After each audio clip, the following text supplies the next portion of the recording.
whole situation here. Thanks for joining us, Mariska. I'm gonna get out of the way here. Hey, everybody, and hi, Mariska. Thank you so much for being our special guest for the Friday Afternoon Songwriting Club. Everyone, Marushka is in Europe right now. It's really late for her, so please stick around if you can. I really appreciate you coming. Can you hear me okay? Cool, cool. You're muted, Okay. and How about now? you sound great. Yeah. Okay, great. Thank you so much for having me. Yeah, before we get started with our Q&A, I just want to do a little bit introduction of you for everybody. Cool. So Marushka is a creative director, a filmmaker, a writer, a designer, an installation artist, as well as a musician. She has worked with multiple Grammy Award-winning producers and artists all around the world. She's lived in Africa and right now Europe.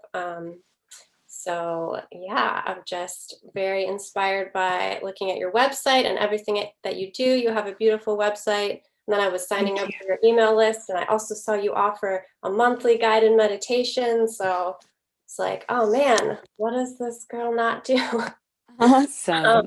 so I have like so many questions that I Cool. would love to ask you, but kind of starting on that note, I'm really curious as to how you sort of bring all these elements together because it looks like you really lean into that in your brand rather than trying to like separate all these different parts of yourself. You really embrace that, but then you also have a separate music identity with Loa Myst. Is that how you say it? Yes, it Okay, is. cool. So I guess my question is like, how do all these elements work together? Do you have kind of a theme that inspires all of your art? And then also, how is it important to you for the music to be its own thing as well? Cool. Gotcha. Yeah, I was always a multidisciplinary artist. I grew up in theater, so it wasn't that odd that I would do many things. I think when you come from theater, you sing, you dance, you act, and you help sweep up the stage afterwards and stuff. So you kind of just become an artist that works in many ways. So that was how I also approached music. I didn't actually have a separate musical identity until about 2 years ago. And that was a very conscious decision that actually answers your question, which was I felt like everything that ties my art together is storytelling. I love stories, and I feel like music is this ingenious way where we can really tell stories in such a short amount of linear time, but we can stretch time so that it feels like so much deeper than just 3, 5, 7 minutes or however long it is. So a couple years ago, and I really realized that I wanted to be able to have my music have an identity that could push all the boundaries. Like Gary said, like go into the weird. I felt like I really wanted to be able to have that space, and it really liberated me. And I had started recording and making music with different people.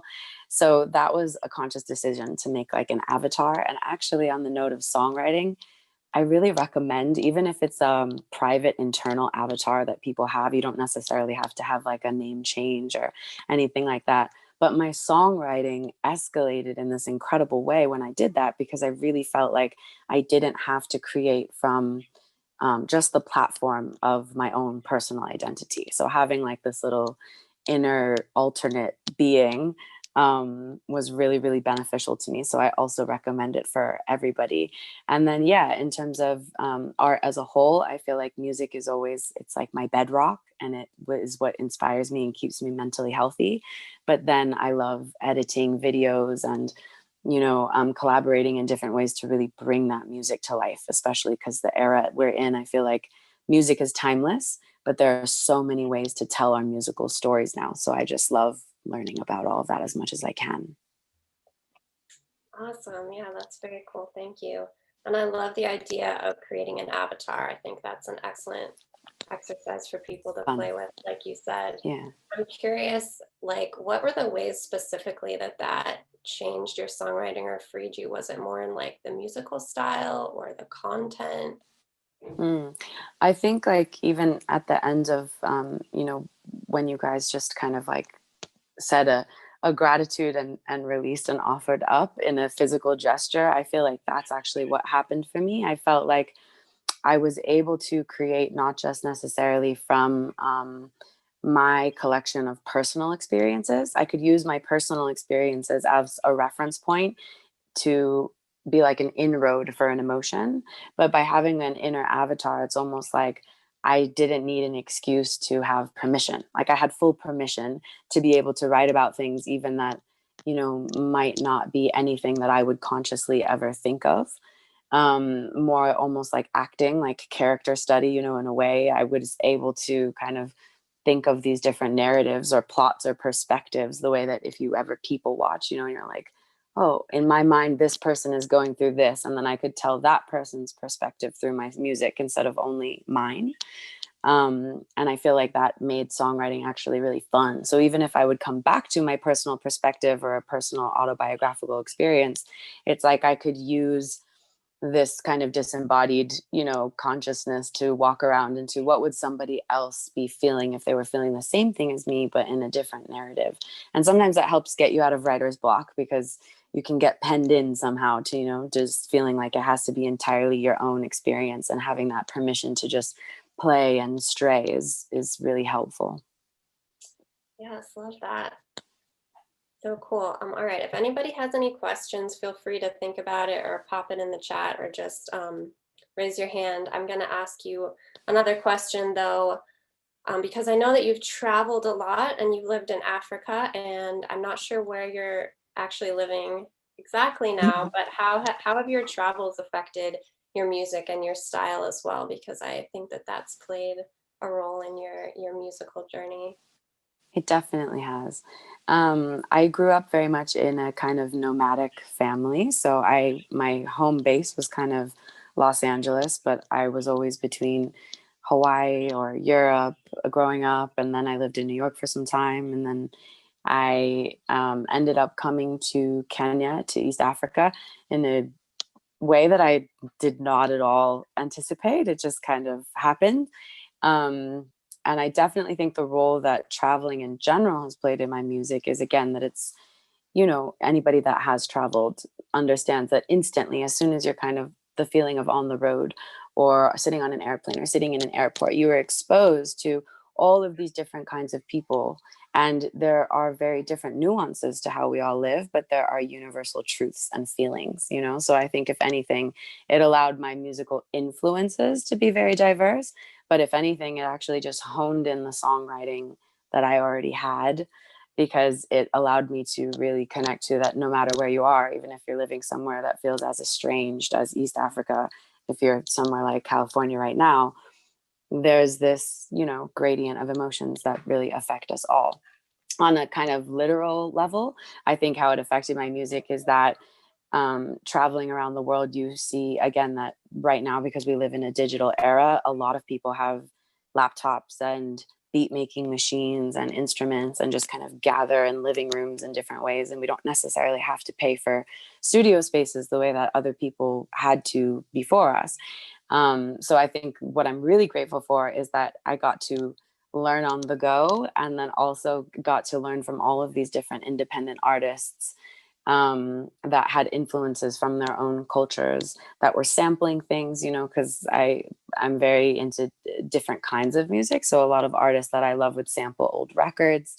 And yeah, I just recommend, whether you physically travel or not, because I know these times are a bit tough, I really recommend intentionally traveling in your musical tastes. If you even like one song on like Shazam or Pandora or something like that, and it's a little bit outside of your sphere of what you normally listen to, like look that up, just see where that person is from. There might be a whole bunch of music that is from that person's region of the world, wherever they are, that really ends up shifting your musical songwriting as well. I love that. And that's such a great way, as you said, to travel right now when we can't actually travel. Just Yes, exactly. travel in your musical taste. Does anybody have a question for Mariska?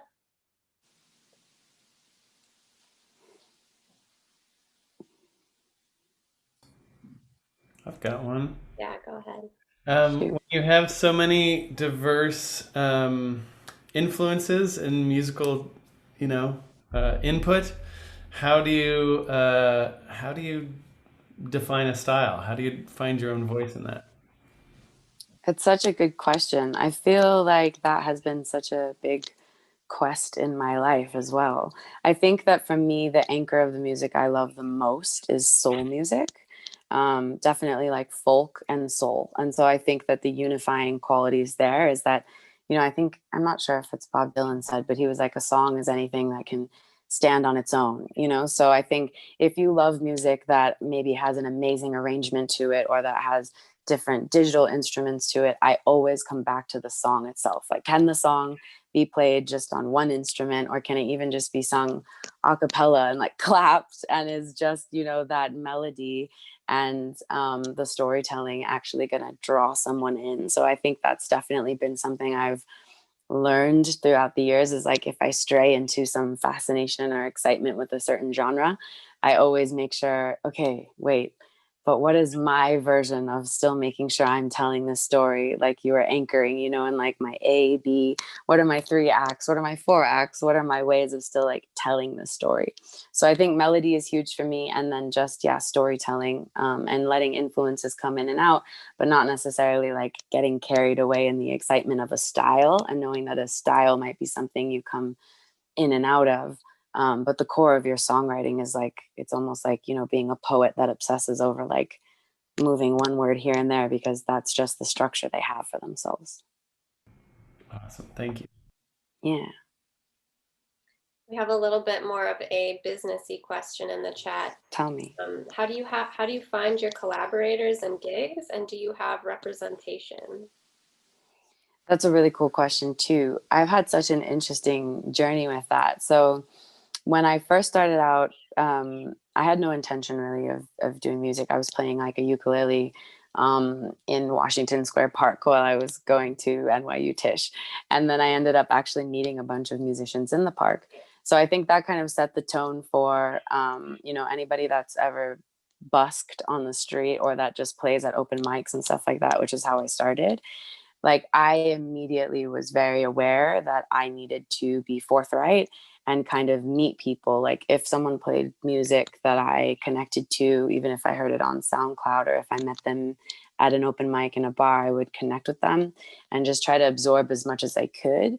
And then on a business level, I was like on a hunt for a manager when I was much younger.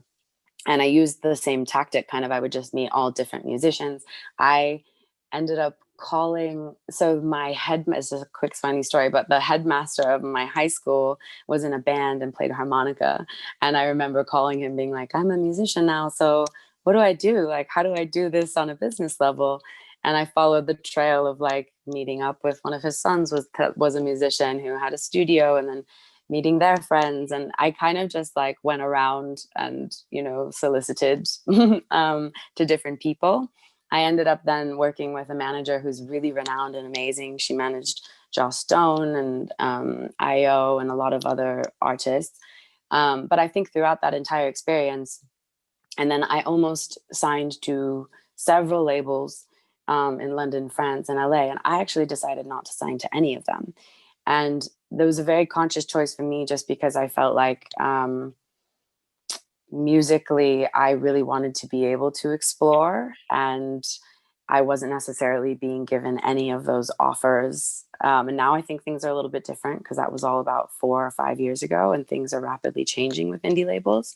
But on a business level, I really I treat myself like a business person and an artist. So I wake up and definitely go to work on music in terms of distribution, in terms of just reaching out to, different people through social media and stuff like that, like very guerrilla. And I think it's something that I remember I asked that question and kept feeling like, why isn't someone filling in the gaps? It sounds like you're not telling me what you've really done. But I think it's because it's a little bit of a logic, and then also a little bit of magic. So like, the logic for me was that I would carve out times to pursue creating business around my music, just like you would pursue making business around anything as an independent creative entrepreneur. And then there were all of these little magic kind of coincidences that would lead me to one other person who could be part of my team. And I say all that just to say, I feel like go to work. Go to work on what you're doing. I took workshops. I would reach out to different musicians that I saw that were somehow managing to profit, or at least live their life as an artist, and I would take them out for coffee and interview them and ask them what I could do. So I don't currently have representation right now as an adamant choice, but I am almost finished with my put that out. We know that me and my producers know that we do want to do that with an independent label. So we do have a few that we're finally talking to now, but I've taken the long, slow burning road on that one. And I'm actually very grateful that I did, because I've learned so much.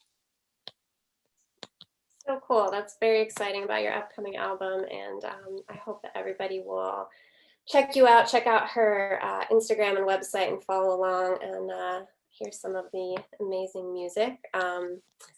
Yeah, thank you for sharing your story. Thank you so much. We are at our time here, and it's been very inspiring. Personally, I've been really inspired by getting to know you and learning about you. So it was so nice to meet you here today. Thank you for taking the time. Thank you. I love what you guys are doing. It's such a beautiful community. Thank you for having me. Oh, thank you. Thanks for joining us, and thanks, Sienna. We're gonna do a little bow out here. Yeah, thanks so much. I got so much out of this, Mariska. Thank you. Thank you. We've got our retreat day happening. It's not too late to sign up. I'm posting the link. It's pay what you want. Yeah, Sienna's booked an amazing day, and it's really just to help put some money in the Golden Lotus Studio Scholarship Fund. So come for just a little part of it, or come for all of it. It's really, you'll see familiar faces from the Song Club. So thanks for writing with us today. Let's do a little bow out. So hold, take a breath. Feel that gratitude for whatever happened today, whatever surprises were there. And as a gesture of closing and community, together we bow. Thanks, friends. Share your songs on the forum, and hopefully I'll see you on the retreat day tomorrow.